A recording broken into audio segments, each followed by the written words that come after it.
রোজা যদি 30টা পাই তাহলে আমরা আরেকটা জমা পাবো।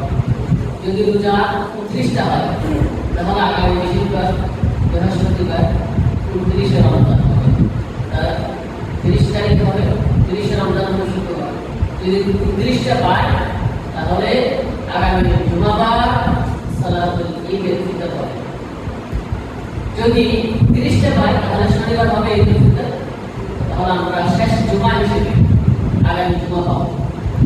এটা তো কোনো নিশ্চয়তা নেই, সাথে কারো করে বসছি আল্লাহ তাআলা যদি বাকি রাখেন, মসজিদে রাখেন, তাহলে আমরা আগামী জুমা পাবো। এটাকে অনেকে জুমাতুল বিদাও বলে দেয়। যদি কোরআন হাদিসে স্পষ্ট বর্ণনা যায় জুমাতুল বিদাতের কোনো জুমা নেই। মুসলমানদের শেষ শুরু বলতে কিছু কোনো আনুষ্ঠানিকতা মুসলমানরা পালন করতে পারে না। সাফর করে আল্লাহর ইবাদতে মগ্ন থাকে, কোনো দিন সময় তারিখ নির্ধারিত করতে পারে না। অতএব জুমাতুল বিদাতের কোনো জুমা নেই, তবে শেষ জুমা হিসেবে মনে করে অনেকে এটাকে বন্ধ করে থাকে। তো আজকেরটাও 2026 সাল 1447 সালের রমজানের শেষ জুমা হতে পারে। আগামী রমজান পর্যন্ত আমরা বাঁচবো কিনা, হায়াত থাকবে কিনা, এটা আমাদের কারো জানা নেই। এই কথাটা রব্বুল কারীম সূরা রহমানের শেষ আয়াতে বলেছে, ওমা তাদরি নাফসুন বিআইয়ি আরদিন তামুত। কোন মুমিন, কোন জাতি বলতে পারবে না সে কোন জায়গায় মরবে, কোন দিন মরবে, মরণের দিন তারিখ এটা আল্লাহ রাব্বুল আলামিন অনেক দৃষ্টি সময়। অতএব আগামী বছর পর্যন্ত আমরা বাঁচব কিনা জানি না। অতএব যেই সময়টুকু আমরা পাচ্ছি এটাকে মূল্যায়ন করি, মৃত্যুর আগে আমাদের জীবনের কাছে লাগাই। প্রিয় হাজির, এই যে রমজান আসছে যাচ্ছে, আমাদের মধ্যে কোনো পরিবর্তন নাই। রমজানের কোন শিক্ষাটাই আল্লাহ রাব্বুল আলামিন রমজানের বিধান যে আয়াতে ফরজ করেছেন, যে আয়াতের মাধ্যমে ফরজ করেছেন, ঘোষণা দিয়েছেন, ওই আয়াতের শেষেই বলে দিয়েছেন রমজানের উদ্দেশ্য। আল্লাহ রাব্বুল আলামিন বলেন, ইয়া আইয়ুহাল্লাযীনা আমানু কুতিবা আলাইকুমুস সিয়াম কামা কুতিবা আলাল্লাযীনা মিন ক্বাবলিকুম লাআল্লাকুম তাত্তাকুন। ওহে যারা ঈমান করেছো, যারা মুমিন, তোমাদের প্রতি রমজানের রোজা ফরজ করা হয়েছে, যেরূপ রমজানের রোজা ফরজ করা হয়েছিল তোমাদের পূর্ববর্তীদের জন্য। কামা কুতিবা আলাল্লাযীনা মিন ক্বাবলিকুম, যেভাবে তোমাদের পূর্ববর্তীদের রোজা ফরজ করা হয়েছিল। লাআল্লাকুম তাত্তাকুন, যাতে তোমরা তাকওয়া করতে পারো, মুত্তাকি হতে পারো, আল্লাহর বিধি অন্তরে দয়া করতে পারো। সুবহানাল্লাহ। তাহলে রমজানের মাকাসদ তথা উদ্দেশ্য রব্বে কারীম বলেছেন কি? তাকওয়া। তাকওয়া কি? التقوى ليس اسم الجبال، تقوى بحر النار. التقوى ليس اسم البحر، مش مطرنا النار ولا النهر مطرنا النار وأنتم مسكون النار. التقوى هاهنا. تقوى হচ্ছে অন্তরের বিষয়। তাকওয়া থেকে অন্তরে। তাকওয়ার সংজ্ঞা কি? হযরত আলী রাদিয়াল্লাহু তাআলা আনহু, যিনি ইসলামের চতুর্থতম খলিফা, যার ব্যাপারে রাসূল আকরাম সাল্লাল্লাহু আলাইহি ওয়াসাল্লাম বলেছেন, আনা মদিনাতুল ইলম ওয়া আলিয়ুল বাব। আমি হলাম, আমি রাসূল, ইলমের শহর, জ্ঞানের শহর, আর ওই জ্ঞানের শহরের দরজা হলো আলী। আলিয়ুল বাব। আলী রাদিয়াল্লাহু আনহু এক তীক্ষ্ণ জ্ঞানের অধিকারী ছিলেন। সূক্ষ্ম সূক্ষ্ম অনেকগুলো বিষয় তিনি বলতেন, যেগুলো আমরা বিভিন্ন দেয়ালে বেষ্টন আকারে দেখি। হযরত আলী দুনিয়াতে চিনি কবর থেকে আমাদের করেন হযরত আলী, এভাবে আলীর কথা উদ্ধৃতি দেওয়া হয়। এত জ্ঞানের অধিকারী ছিলেন। তিনি বলছেন তাকওয়া। আত-তাকওয়া হিয়াল খাউফু মিনাল জালিল। তাকওয়া হলো রব্বে কারীমকে ভয় করা, আল্লাহর বিধি অন্তরে পয়দা করা, তার নাম তাকওয়া। ওয়াল আমালু বিত-তানজিল। রব্বে কারীম আল্লাহর রাসূলের প্রতি যা বিধান নাযিল করেছেন কোরআনের মাধ্যমে, রাসূল আকরাম সাল্লাল্লাহু আলাইহি ওয়াসাল্লাম আহাদিসে মুবারাকার মাধ্যমে উম্মাহদেরকে যে শিক্ষা দিয়েছেন, ওই বিষয়গুলোর প্রতি আমল করা, এটার নাম তাকওয়া। ওয়াল কানাআতু বিল কালিল। অল্পে তুষ্ট থাকা, বিশেষ লাক্সারিয়াস লাইফস্টাইল মেইনটেইন না করা। অনেক লাগবে, আমার অনেক লাগবে, এই প্রবণতা থেকে বেরিয়ে আসা। যা আল্লাহ দিয়েছেন এর প্রতি সন্তুষ্ট থাকা। আপনি হয়তো এটা আল্লাহ দিয়ে খাবেন, মা এটার প্রতি সন্তুষ্ট থাকা, বেশি কিছু অর্জন না করা, বেশি কিছুর প্রতি উৎসাহিত হয়ে আল্লাহকে ভুলে না যাওয়া। বাল কানাআতু বিল কালিল ওয়াল রাহিল ওয়াল ইতকানু বির রাহিল। বিয়াউমির রাহিল অর্থাৎ কিয়ামত দিবসের প্রতি দৃঢ় বিশ্বাস স্থাপন করা। তাহলে প্রথমে বলেছেন আল্লাহর বিধি অন্তরে বজায় করার নাম তাকওয়া, অল্প দুষ্ট থাকার নাম তাকওয়া। আল্লাহ এবং তার রাসূল যা শিক্ষা দিয়েছেন কোরআন এবং হাদিসের মাধ্যমে এর প্রতি আমল করা, এটার নাম তাকওয়া। পরকালীন দিবসের প্রতি ঈমান আনার নাম তাকওয়া। তাহলে তাকওয়া এর ব্যাপারে আলী রাদিয়াল্লাহু উদ্ধৃতি থেকে আমরা বুঝলাম। হযরত নু'মান ইবনে বাশীর রাদিয়াল্লাহু আনহু বলেন, রাসূল আকরাম সাল্লাল্লাহু আলাইহি ওয়াসাল্লাম বলেছেন, আলা ইন্না ফিল জাসাদি মুদগা। নিশ্চয় তোমাদের অন্তরে একটি মাংসের টুকরা আছে। যদি ওই মাংসের টুকরাটা পরিশুদ্ধ হয়, ইদা সলহা সলহাল জাসাদু কুল্লু। যখন ওই মাংসের টুকরাটা পরিশুদ্ধ হয়, আল্লাহর প্রতি মনোনিবেশ করে, আল্লাহর নির্দেশিত পন্থায় চলে, পুরা শরীর, পুরা জাসাদ ঠিক হয়ে যায়। ওয়াইদা ফাসাদা ফাসাদাল জাসাদু কুল্লু। যদি ওই মাংসের টুকরাটা যদি খারাপ হয়, পুরা শরীর গায়ে খারাপ হয়ে যায়। সেই জিনিসটা কি জানে? আলা ওয়াহিয়াল কলব। সেটা হলো কলব। আত-তাকওয়া হাহুনা আইফুল কলব। তাকওয়া হলো কলবের মধ্যে থাকে। এখন আসুন তাকওয়ার সাইড বিন্যাস কি? আল্লামা বাইজালি রাহমাতুল্লাহি আলাইহি বলেন, তাকওয়ার তিনটি স্তর। প্রথম তাকওয়া হলো আল-ইহতিরাজ আনিল কুফরি ওয়াশ শিরক। কুফর এবং শিরক থেকে বেঁচে থাকা, এটা হলো তাকওয়ার প্রথম স্তর।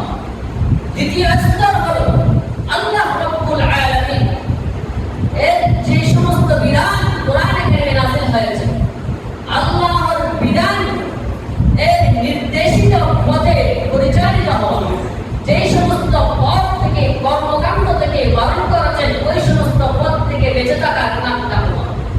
এটা হলো তাকওয়ার দ্বিতীয় স্তর। তৃতীয় স্তরের তাকওয়া হলো ওই সব বস্তুকে বর্জন করা যেই সব বস্তুর মধ্যে লিপ্ত হওয়ার কারণে আল্লাহকে ভুলে যায়, আল্লাহকে ভুলে দেয়, এমন বস্তু থেকে বেঁচে থাকার নাম হলো তাকওয়া। প্রিয় হাজরিন, এত কথা বলার পরেও আমরা তাকওয়া অবলম্বন করতে পারি, আল্লাহর ভয় দিলে করতে রাখতে পারি না। কারণ তাকওয়ার মূল সংজ্ঞাই হলো আমরা যত ইবাদত করি এগুলো হচ্ছে তাকওয়া। যেমন রমজান সিয়াম পালন করা, এর পরিষ্কার আল্লাহ বলছেন লাআল্লাকুম তাত্তাকুন, এর মাধ্যমে তোমরা আল্লাহর ভীতি অন্তরে পয়দা করবা। রোজা, নামাজ, ইসলামের বিধানাবলী, হজ, যাকাত এই সবগুলোর পরিশেষে আল্লাহ বলছেন তাকওয়া অবলম্বন করা। নামাজ এর উদ্দেশ্য কি? আল্লাহর ভীতি পয়দা করা, আল্লাহর ভয় দিলে করতে পয়দা করা। আমরা যে কুরবানি করি, কুরবানির উদ্দেশ্য কি? এই উদ্দেশ্য আল্লাহ বলেছেন ইন্নামা ইয়াতাকাব্বালুল্লাহু মিনাল মুত্তাকিন, নিশ্চয়ই রব্বে কারীম মুত্তাকিদের কুরবানি কবুল করেন, অন্য কারো কুরবানি নয়।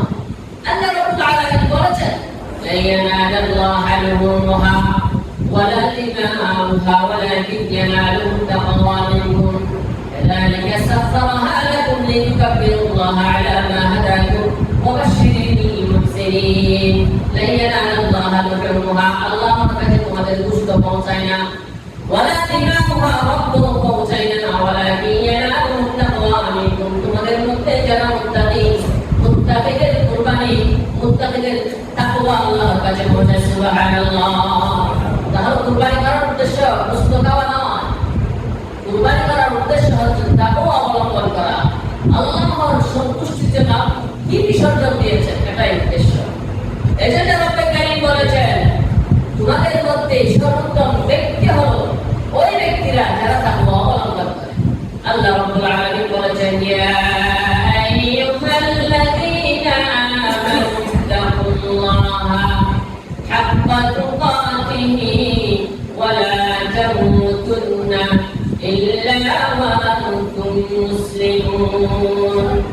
ওহে মুমিন, তোমরা যারা আমার নামে করেছো ইত্তাকুল্লাহ, আল্লাহকে ভয় করো, হাক্কা তুকাতিহি, ভয় করার মতো ভয় করো। চব্বিশটা ঘন্টা জীবনের পুরোটা সময় আল্লাহর ভয়ের মধ্যে তোমরা কাটাও, হাক্কা তুকাতিহি ওয়া লা তামুতুন্না ইল্লা ওয়া আনতুম মুসলিমুন। মুসলমান হওয়া ছাড়া তোমরা মৃত্যুবরণ করে না। আল্লাহ রাব্বুল আলামিন বিভিন্ন আয়াতের মধ্যে বলেছেন ইয়া আইয়ুহান নাসু তাকু রাব্বাকুমুল্লাযী খালাকাকুম মিন নাফসিন ওয়াহিদা ওয়া খালাকা মিনহা যাওজাহা ওয়া বাথা মিনহুমা রিজালান কাসীরান ওয়া নিসাআ। তাকওয়া কি শুরু করব আল্লাহ রাব্বুল আলামিন ইয়া আইয়ুহান নাসু তাকু রাব্বাকুম, ও হে মানুষরা, লোক সকল। এখানে আন-নাস এর আবার আছে, আন-নাস মানে আলিফ লাম চার প্রকার, এর মধ্যে এক প্রকার হলো আলিফ লাম ইস্তিগরাকি, পুরো জাতিকে শামিল করে। আলিফ লাম জিনসি ইস্তিগরাকি আহাদাহা আহাদা জাহানি। এক প্রকার আলিফ লাম অর্থ হলো সমস্ত, যেমন আলহামদুলিল্লাহি রাব্বিল আলামিন, সমস্ত প্রশংসা জগৎ সমূহের প্রতিপালক রব্বুল আলামিন। এখানে সমস্ত শব্দের অর্থ শব্দের মধ্যে নেই, কিন্তু আলিফ লাম অর্থ সমস্ত। এই আয়াতের মধ্যে ইয়া আইয়ুহান নাস, আন-নাস সমস্ত মানব জাতিকে আল্লাহ বলছেন ইয়া আইয়ুহান নাস তাকু রাব্বাকুমুল্লাযী খালাকাকুম, ওহে মানুষেরা, আল্লাহকে ভয় করো, তোমাদের রবকে ভয় করো, যেই রব তোমাদেরকে সৃষ্টি করেছেন। কিভাবে সৃষ্টি করেছেন? সৃষ্টির রহস্য বলছেন। সৃষ্টির রহস্য থেকে যদি ইমানদার তুমি চিন্তা করো, আমি রবের ভয় ভীতি তোমার অন্তরে পয়দা হবে। এখন তো তুমি অহংকার করো, নিজের চাকচিক্য, নিজের বড়ত্ব, নিজের অহংকারকে মানুষের কাছে প্রকাশ করো, আমি অমুক, আমি তমুক। এমনকি মসজিদের মধ্যে এসে তুমি অহংকার করো, সামান্য ছোট একজন বাচ্চার কান্না তুমি সহ্য করতে পারো না, অহংকার বশত আমার সামনে কেন তুমি কান্না করবা, আমার সামনে কেন ডিস্টার্ব করবা, আমার সামনে কেন আচরণ করবা, সহ্য করতে পারে না বান্দা, তুমি অহংকার বশত আমার যদি সৃষ্টির শুরু থেকে তুমি চিন্তা করো, আর সৃষ্টির শুরুটা যদি তুমি চিন্তা করো, বুঝতে পারবা তাকওয়া কি। ইয়া আইয়ুহান নাসু তাকু রাব্বাকুমুল্লাযী খালাকাকুম, তোমাদের রবকে ভয় করো, যে রব তোমাদের সৃষ্টি করেছেন। কেউ সৃষ্টি করেছেন মিন নাফসিন ওয়াহিদা, এক আত্মা থেকে, এক নাফস থেকে, এক ব্যক্তি থেকে। ওয়া খালাকা মিনহা যাওজাহা, এক ব্যক্তি থেকে তার স্ত্রীকে সৃষ্টি করা হয়েছে। তিনি কে? সর্বপ্রথম সৃষ্টি হযরত আদম আলাইহিস সালাম। এই আয়াত থেকে প্রথম সৃষ্টি থেকে হযরত আদম আলাইহিস সালাম উদ্দেশ্য, আদম আলাইহিস সালামকে আল্লাহ রাব্বুল প্রথম সৃষ্টি করেছেন। ওয়া খালাকা মিনহা যাওজাহা, আদম আলাইহিস সালামের মা হাজর থেকে তার সহধর্মী হযরত হাওয়া আলাইহিস সালামকে সৃষ্টি করেছেন। তিনি সমগ্র মানব জাতির মা, সমগ্র মানব জাতির বাবা হযরত আদম আলাইহিস সালাম, সমগ্র মানব জাতির মা হলেন হযরত হাওয়া আলাইহিস সালাম।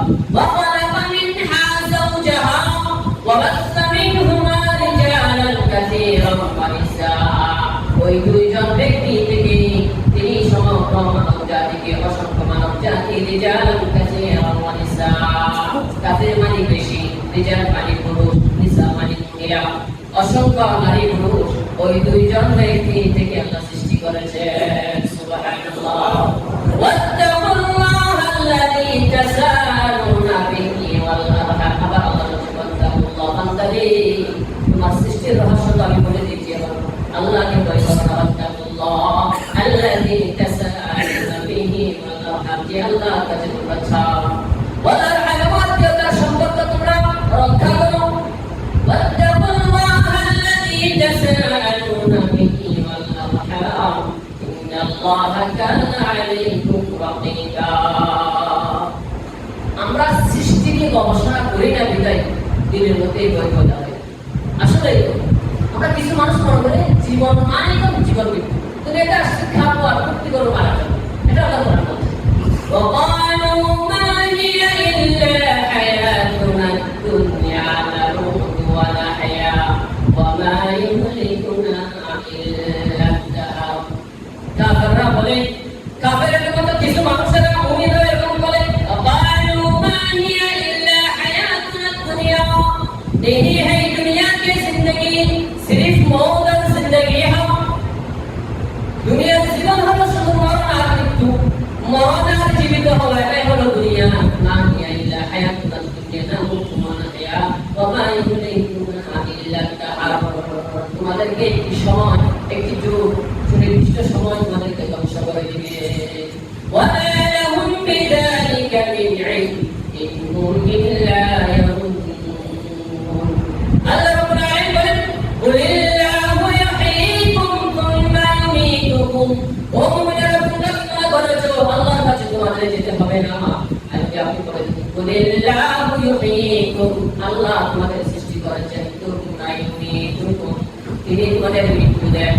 সুম্মা ইউহয়িকুম, তিনি তোমাদের জীবন দান করবেন, মারা যাবে, আবার তা মৃত্যু থেকে তিনি আবার তোমাদের সৃষ্টি করবেন। সুম্মা ইয়াজমাউকুম ইলা ইয়াউমিল কিয়ামাতি লা রাইবা ফীহি, এরপর তোমাদেরকে আল্লাহ রাব্বুল আলামিন ইয়াজমাউকুম ইলা ইয়াউমিল কিয়ামাহ, কিয়ামতের ময়দানে সকলকে একত্রিত করবেন। লা রাইবা ফীহি, এতে কোনো সন্দেহ না। তোমাদেরকে সবাইকে আল্লাহ রাব্বুল আলামিন কিয়ামতের ময়দানে একত্রিত করবেন। ওয়ালাকিন্না আকসারান নাসি লা ইয়ালামুন, কিন্তু অধিকাংশ মানুষ এই ব্যাপারে জ্ঞান রাখে না। আমরা মনে করি জীবন মানে, দুনিয়া মানে জীবন, আর কিছু না। আল্লাহ রাব্বুল আলামিন বলেন, বান্দা তুমি কি সন্দেহ করেছো আমার সৃষ্টির ব্যাপারে? কাইফা তাকফুরুনা বিল্লাহি ওয়া কুনতুম আমওয়াতান ফাআহইয়াকুম সুম্মা ইউমীতুকুম সুম্মা ইউহয়িকুম সুম্মা ইলাইহি তুরজাউন। কাইফা তাকফুরুনা বিল্লাহ, ওহে মানুষেরা, তোমরা আল্লাহর সাথে কিভাবে নাফরমানি করো, কুফরি করো। ওয়া কুনতুম আমওয়াতা, তুমি তো মৃত ছিলে, ফাআহইয়াকুম, মৃত থেকে আমি তোমাকে জীবন দান করেছি। সুম্মা ইউমীতুকুম, তুমি আবার মৃত্যুবরণ করবা। সুম্মা ইউহয়িকুম, আবার তোমাকে আমি জীবিত করব। সুম্মা ইলাইহি তুরজাউন, তবে তোমরা আমার কাছে আসতে হবে, অবশ্যই তোমাকে আমার কাছে আসতে হবে। আফাহাসিবতুম আন্নামা খালাকনাকুম আবাসান ওয়া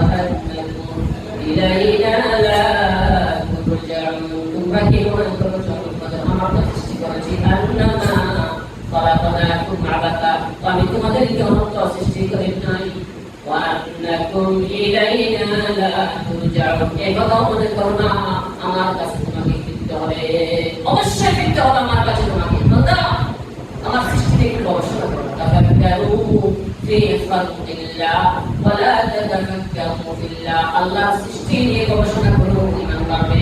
ওয়া লা তাতাফাক্কারু ফিল্লাহ, আল্লাহকে নিয়ে গবেষণা করো না। আল্লাহ কেমন, আল্লাহর জাত ও সিফাত নিয়ে আলোচনা করেন, আল্লাহর সৃষ্টি নিয়ে আলোচনা করেন। এই যে সমগ্র পৃথিবী কিভাবে এরকম স্থির হয়ে আছেন, জমিন স্থির হয়ে আছেন, পাহাড় স্থির হয়ে আছেন, এগুলো একমাত্র আল্লাহ রাব্বুল আলামিন কালাম। সাখারা লাকুমুশ শামসা ওয়াল কামারা দাইবাইনি ওয়া সাখারা লাকুমুল লাইলা ওয়ান নাহার। আল্লাহ রাব্বুল আলামিন পাহাড়কে, চন্দ্রকে, সূর্যকে, নক্ষত্রকে সবকিছু স্থির করে সৃষ্টি করেছেন। তারা অস্থির হয় না, তারা যদি কম্পন শুরু করে তোমাদের অস্তিত্ব বিলীন হয়ে যাবে। ইয়া আইয়ুহান নাসু ইত্তাকু রাব্বাকুম ইন্না সালসালাতাস সাআতি শাইউন আযীম। ওহে মানুষেরা, ইত্তাকু রাব্বাকুম, আল্লাহকে ভয় করো, তোমাদের পরওয়ারদিগারকে ভয় করো। ইন্না সালসালাতাস সাআতি শাইউন আযীম, নিশ্চয় কিয়ামতের সালসালা, কিয়ামতের কম্পন হবে বড় ভয়াবহ। কেমন ভয়াবহ?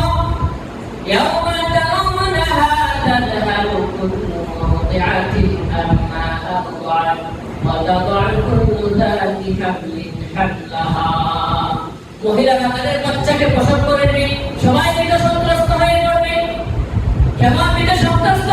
মানব সৃষ্টির উদ্দেশ্য আল্লাহ রাব্বুল আলামিন আরেক আয়াতের মধ্যে বলেছেন, পরবর্তী আয়াতে, ও মানুষেরা তোমরা কি সন্দেহ অবশ্যই তোমার সৃষ্টি নেই। ইয়া আইয়ুহান নাসু ইত্তাকু রাব্বাকুম ইয়া আইয়ুহান নাসু ইন কুনতুম ফি রাইবিন মিনাল বা'থ। ও মানুষেরা, তোমরা কি আমার সৃষ্টি সম্পর্কে, পুনরুত্থান সম্পর্কে সন্দেহ অবশ্যই জেনে রাখো। আমি তোমার সৃষ্টি সম্পর্কে তুমি গণনা দিচ্ছি, শোনো শোনো।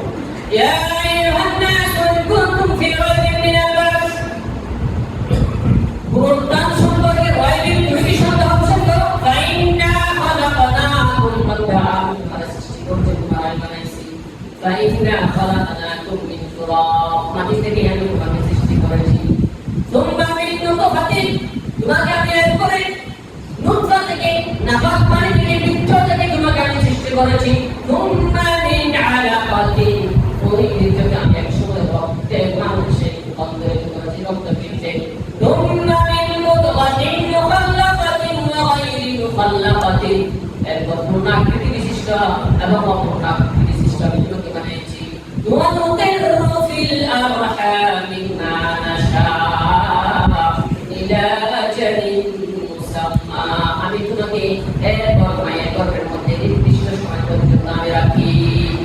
তাফসীরের কিতাবে লিখেছে তিনটা দিন মায়ের পেটের মধ্যে আল্লাহ আমাদের রাখে। প্রথমে তিনি সৃষ্টি করেন নুতফা থেকে, মিন নুতফা, বীর্য থেকে। ওই বীর্যকে 40 দিন পর্যন্ত রাখার পরে আল্লাহ রাব্বুল আলামিন মানুষের পিঠের মধ্যে রক্ত মাংস, এরপর সেটাকে একটি আকৃতি গঠন দেয়। এরপর ফেরেশতা আসে আল্লাহর পক্ষ থেকে, ওয়ানুফিখা ফীহি মিন রূহ, আল্লাহ তাআলা তাকে রূহ দেয়।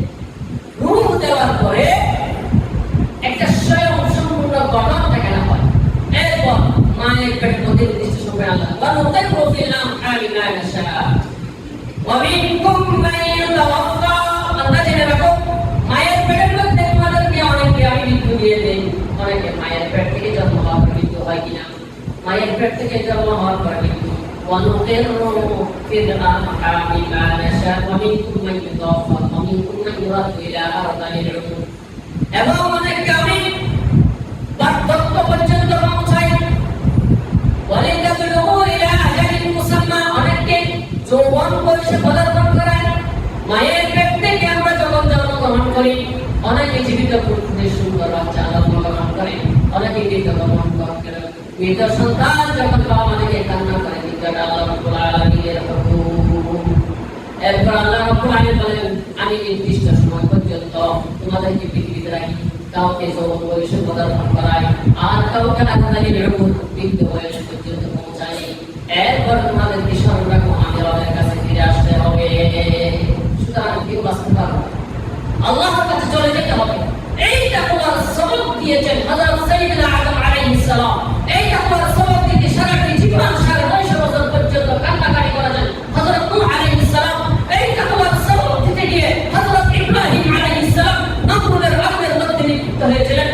জাদুয়ার সবক দিতে গিয়ে হযরত ইসমাঈল আলাইহিস সালামকে সবাই করা হয়েছিল, সবাই করার জন্য শুরু হয়েছিল। হযরত জাকারিয়া আলাইহিস সালামকে কারাতে নির্বাচিত করা হয়েছে, হযরত ইয়াহইয়া আলাইহিস সালামকে শহীদ করা হয়েছিল, হযরত মারইয়াম আলাইহিস সালামকে তুহমত দেওয়া হয়েছিল। শেষমেশ হযরত মুহাম্মদুর রাসূল সাল্লাল্লাহু আলাইহি ওয়াসাল্লামকে কোথায় কষ্টের দিন যাপন করতে হয়েছিল, উম্মতি বলে নিজের সারাটি জীবন বিসর্জন দিয়েছেন। এই তাকওয়ার শক্তি, এই তাকওয়া আমাদের অবলম্বন করতে হবে। আল্লাহর কাছে ফিরে যাইতে হবে। শেষে দুনিয়ার যা কিছু আপনি করেন না কেন, অবশেষে আল্লাহ